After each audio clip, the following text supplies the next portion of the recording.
Bonjour et bienvenue dans cette deuxième vidéo sur l'architecture des ordinateurs. Aujourd'hui, nous allons voir une introduction aux ordinateurs.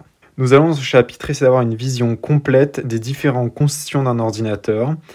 Cette introduction sera très utile puisqu'elle est nécessaire afin de comprendre les différentes interactions entre les différents constituants et tous les principes que nous allons voir dans la suite du cours vont avoir du sens lorsque nous aurons vu schématiquement une représentation de l'ordinateur. Nous allons donc voir en premier les composants de l'ordinateur. Et cet ordinateur, en fait, on va voir qu'il est composé de différents constituants qui ont des fonctions très précises et qui interagissent différemment entre eux. Nous allons voir les principaux composants des ordinateurs grand public, puisque certains ordinateurs, comme ceux utilisés dans les serveurs, requièrent bien moins de composants. L'élément central de l'ordinateur est la carte mère, qui permet la communication entre tous les autres composants. Il y a ensuite la mémoire RAM, qui est initialement vide au démarrage et qui permet l'exécution des programmes sur l'ordinateur. Le connecteur reliant la carte mère à la RAM est appelé connecteur DIMM. Il y a ensuite la mémoire ROM, mémoire qui permet le stockage sur le long terme de toutes les données de l'utilisateur. C'est l'interface SATA qui permet de relier la mémoire ROM à la carte mère. Il y a ensuite le processeur, appelé CPU, permettant d'effectuer des opérations rudimentaires. L'interface permettant de relier le CPU à la carte mère est appelée socket. Il peut aussi y avoir dans les ordinateurs grand public une carte son. L'interface est souvent PCI Express. Il peut aussi y avoir, majoritairement dans les ordinateurs de type gamer, une carte graphique. Le connecteur est le même que pour la carte son. Il y a ensuite tous les autres périphériques qui peuvent être reliés via interface USB.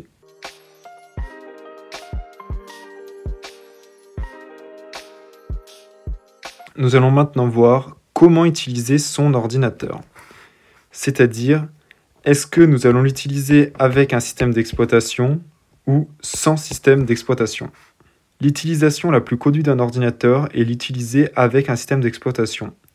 Les systèmes d'exploitation les plus répandus sont Windows, macOS et Linux et comportent pour la grande partie une interface graphique. Certaines distributions de Linux n'ont cependant pas d'interface graphique et doivent être utilisées avec des lignes de commande. Pour ce qui est de la définition du système d'exploitation, c'est un logiciel permettant la gestion des ressources matérielles.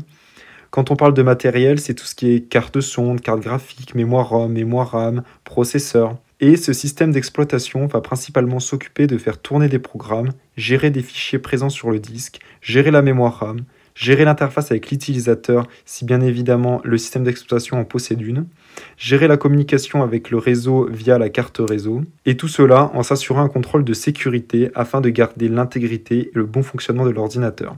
C'est-à-dire qu'on ne souhaite pas que notre ordi plante à chaque fois que l'on lance d'un programme ou que l'on fasse une mauvaise manip. Un des composants essentiels du système d'exploitation est le noyau, appelé kernel en anglais, venant de kern en allemand. C'est un composant très critique puisqu'il gère toute la partie bas niveau du système. C'est lui qui va donner du travail au processeur en allouant pour chaque programme un certain temps d'exécution. Et il va aussi gérer l'allocation de la mémoire, bien évidemment, tout en gardant une sécurité afin que des programmes n'écrivent pas là où ils ne sont pas censés écrire. Tout programme peut communiquer avec lui s'il a besoin de réaliser des fonctions qu'il ne sait pas faire seul. Par exemple, modifier un fichier dans la ROM, c'est-à-dire faire une écriture sur la mémoire de masse, obtenir plus de mémoire dans la RAM, ou bien communiquer avec le réseau. Nous allons maintenant voir l'utilisation en barre métal, c'est-à-dire l'utilisation sans système d'exploitation.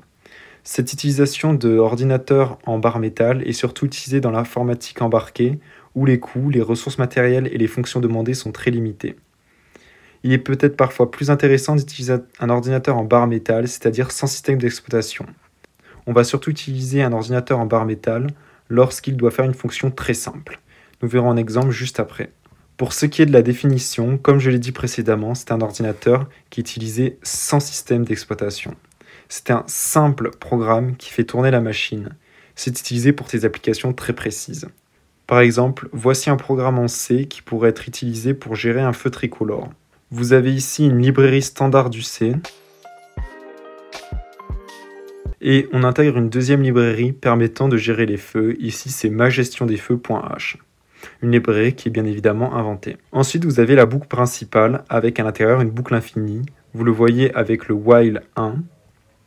Et on demande à chaque fois une action, par exemple allumer vert, ensuite attendre un certain temps, allumer orange, allumer rouge, et ainsi de suite. Vous voyez, l'application ici ne nécessite pas un système d'exploitation tel que Windows pour lancer une application si simple.